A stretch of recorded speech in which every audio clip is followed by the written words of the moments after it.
Vincenzo Bianchini, the humanist and the artist.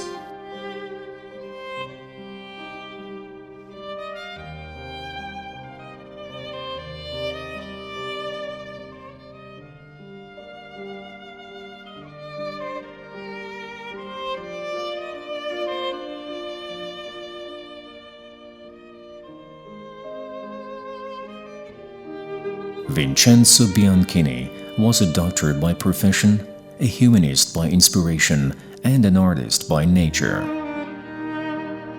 As a doctor, during his lifetime, Bianchini nourished a special commitment to assisting the poor and the underprivileged across the world. A deeply felt commitment which led him to faraway lands, from Iran to Ethiopia to Congo. And each time, he looked up for the most vulnerable ones. That is the common thread running through his missions, but also through his art. In line with his holistic concept of humanity, Bianchini worked tirelessly not just to alleviate the suffering of the human body, but also to give voice to people's inner grief. In doing so, he used multiple languages and instruments, chief among them medicine, literature, and fine arts. In addition to being a compassionate and gifted doctor, Bianchini was indeed a fully accomplished artist, a painter, a writer, a poet, and a sculptor. For him, medical kits, cameras, drawing papers, brushes have all been inseparable life companions in diverse situations. His personal experience in Iran was truly life-changing. It marked the beginning of a remarkable adventure, not only as a physician, but also as an emerging, curious, and socially engaged artist. Iran gave indeed Bianchini a precious opportunity to expand his knowledge of medicine, as well as his artistic skills and his concept of human solidarity. His 24 years in Iran, from 1950 to 1961, then again from 1966 to 1979, resulted in an extraordinary heritage of inspired and conceptually dense artistic works. A number of them are today part of the collection of the Tehran Museum of Contemporary Art and will be on display as of next May in an unprecedented exhibition project organized with the support of the Italian Embassy in Tehran.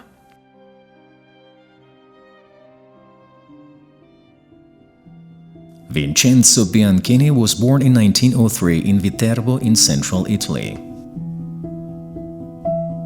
After his initial studies in classical music and civilization in Viterbo, he moved to Rome in 1921 to study medicine.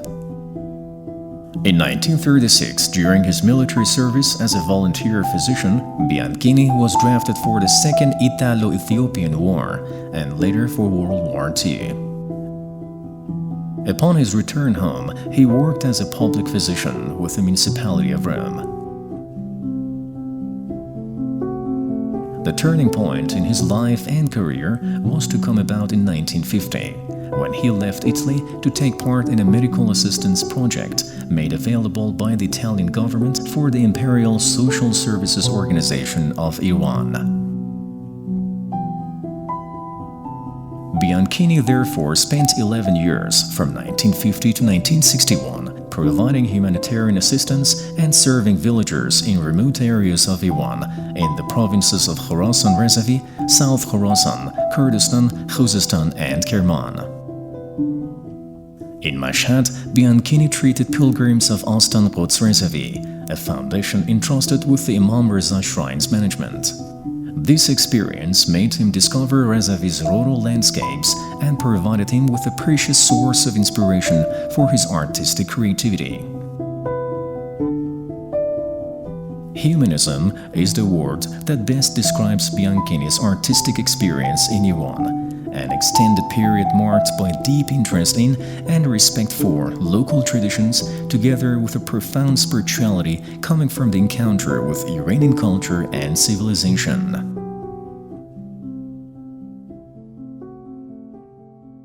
At the beginning of his stay in Iran in the early 1950s, Bianchini used mainly crayons to sketch faces of villagers, with special attention to women and children in traditional dresses.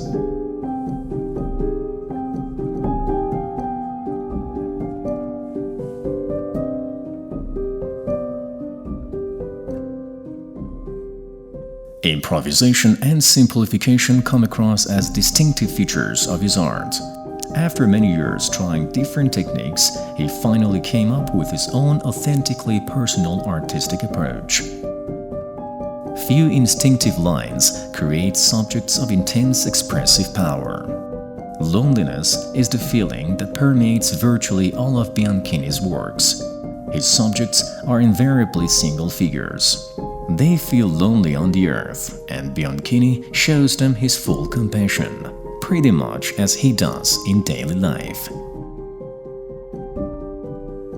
Two of his sketches from 1968, Horse and Rooster, are particularly remarkable in that through their simple lines and pale colors very much exemplify his vision. Bianchini believed that the East, its nature and humanity were his preferred painting teachers. He was convinced that living among rough mountains, cliffs, trees, and endless deserts would teach him a new dimension of form and colors. During his stay in southern Iran, Bianchini forged metal sculptures by welding pipes and factory scraps into human and animal shapes. These sculptures as well vividly reflect Bianchini's instinctive, immediate, compassionate interpretation of reality and nature. در طول 2 سال گذشته پژوهشی رو انجام دادم در مورد کارها و زندگی بیانکینی با تمرکز بر زندگی و فعالیت‌هاش در ایران که با نشر موزه هنرهای معاصر تهران و با حمایت سفارت ایتالیا در ایران قرار هست به چاپ برسه و همینطور نمایشگاهی رو در موزه هنرهای معاصر تهران با همکاری همکارانم در بخش گردآوری و سفارت ایتالیا قرار هست که من برگزار بکنم. از نظر هنری کارهای وینچنزو بیانکینی به نظرم تا حدی شباهت دارن با جلوه آرت پوورا که در دهه 60 و 70 میلادی در ایتالیا فعالیت می‌کردن و علت این شباهت به نظر من این هست که اونها از مواد یافت شده یا اصطلاحاً مواد فقیر استفاده می‌کردن برای تولید اثر هنری.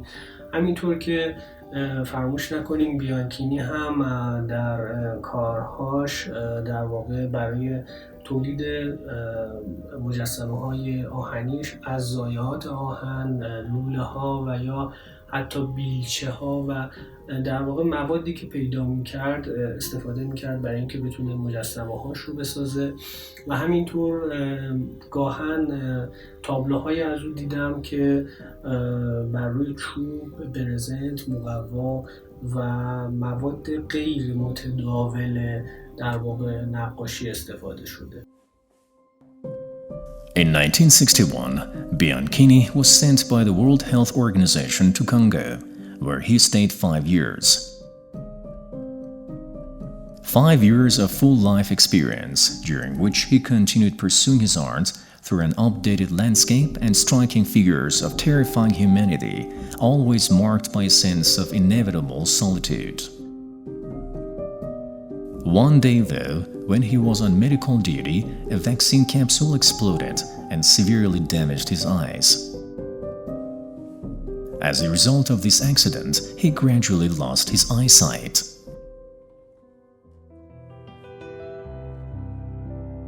He returned to Iran in 1966 and continued unabated his painting and medical services until the Islamic Revolution in 1979.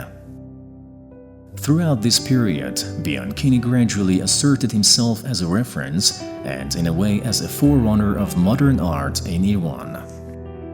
He became closely associated with prominent artistic personalities such as Jalal Ahmed, Parviz Tanavoli, Ibrahim Gulistan, Hannibal Al-Khas, and Bahman Mohasses.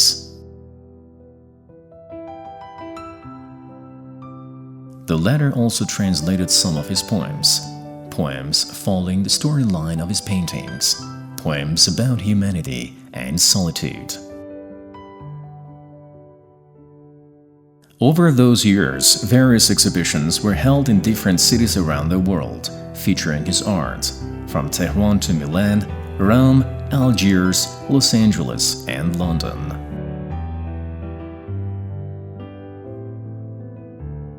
In his eclectic inspiration, Bianchini also authored book illustrations for Iranian writers. Some of his books worth mentioning are Da Oliano al Velebit, 1942, a novel rooted in his experiences in World War II, Waters of the Devil, 1962, a literary account of his travels as a physician in Iran, and a poem book named Deserts of the Brado, 1970. He also provided ink water paintings for the books Nun Val Qalam by Jalal al-Ahmad 1964 and for the poem collection Nitoglia by Yadullah Royai 1967. کتاب پزشک گردان اولین اثر چاپ شده بیانکینی برنده جایزه آکادمیک ایتالیا میشه، جایزه ادبی ایتالیا. شعرها به نظر من بیانگرایی نو و میشه گفت که تجریدی دارند، از جهت شکل و از جهت زبان بسیار شباهت دارند با شعر دیگر ایران، شعر شاعرانی همچون یدالله رویایی، بیژن الهی و تمام اشخاصی که در شعر نو ایران در اون دهه فعالیت داشتن و در واقع در حال پرداختن به فرم‌های جدیدی در زبان و شعر فارسی بودند. سبک نقاشی‌ها و طراحی‌های بیانکینی از نظر من بسیار بیانگرایی آزاد و شخصی داره، شاید بتونیم حتی بگیم به نوعی اکسپرسیو هست کارهاش، ولی خب من ترجیح میدم اون رو در سبک و یک دسته خاصی نگنجونیم و ارزیابیش نکنیم و بیشتر به این آزاد اندیشی و آزادی در بیان و فرم اثر هنری بیانکینی توجه بکنیم. Vincenzo Bianchini, an engaged physician, a messenger of friendship from Italy, was so accustomed to Iranian culture and people that a variety of men, women and children in the most remote villages of Iran came to know him and to deeply respect him. He was a dedicated artist who sought to recognize the sufferings of the forgotten and give him back the human dignity they had lost along the way.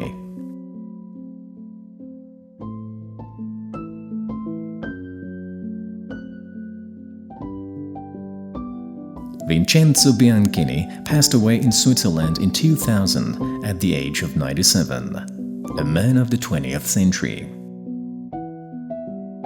Today, more than 2 decades after his death, his name, works and deeds are remembered in Italy, in Iran and elsewhere.